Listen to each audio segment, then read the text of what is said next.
much. My real claim to fame is having messed up the entire first half of my life. I was an anti-Christian atheist. I didn't know much, but I did know one thing for sure, and that was that I was not going to be a Christian, much less a Catholic Christian. They were following a fairy tale, and they were highly embarrassing. And so that was just never going to happen in my life. And I didn't know there was a God. When we don't know there's a God, we have to fill that God-shaped hole in all of us with something else. And for me, that was ballet. I loved ballet. I practiced it diligently for years, and I became a dancer with the San Francisco Ballet Company. I got injured, and I had 3 foot surgeries. And that not only took away my career, it took away the only God I ever knew. And I grew depressed, and I lost hope. And in my sadness, I turned to intimate relationships for comfort. And I fell deeper and deeper and deeper into very serious sin. And I was always looking outside myself for someone or something to bring me comfort, to bring me peace. But there was no peace for me, because sin takes away our peace. I never thought once, not once did it cross my mind to change my behavior. And one summer I ended up very, very, very sick. It turns out I had cervical cancer, and I had very little time left to live. I remember wanting nothing to do with Jesus or Mary. I remember seeing an image of them, an image of the Madonna and Child, and I wanted it taken down. I remember reading a self-help book that I enjoyed, except for one word in that book that I said should be taken out. And the name was Jesus. And one day I was lying down. I was with a friend, Joseph. He was Catholic. He never told me he was Catholic. He was praying for me. I didn't know what that was.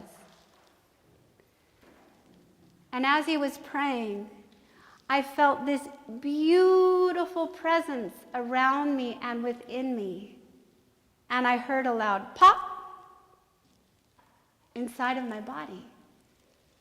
And I said to Joseph, "What was that? What was that expansive peace? What just happened to me?" And he said, "Christine, I was in prayer just now. Mother Mary looked down on you from heaven. She took pity on you and asked her son to save you." It turns out the cancer was gone. I was given my life and my soul back in 1 second.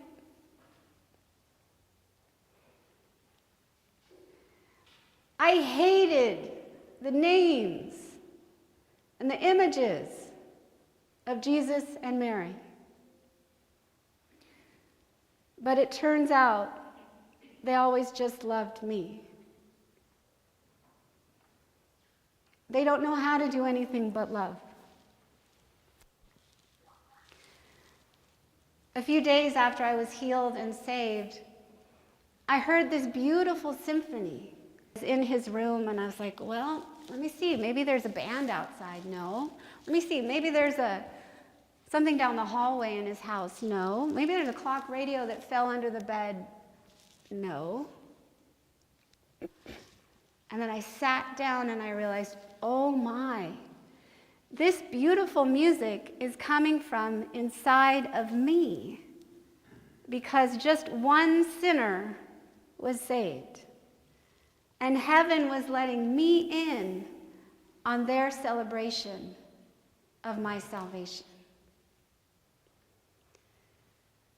And I now know where mortal sin leads. And I never want to go there again. And my life isn't my life, it's God's life. And it was God's life all along. And when Jesus asked me to join the church, a church I'd never before stepped foot in. I said, yes, how do I sign up? And now being a Catholic Christian means everything to me. It means the difference between life and death.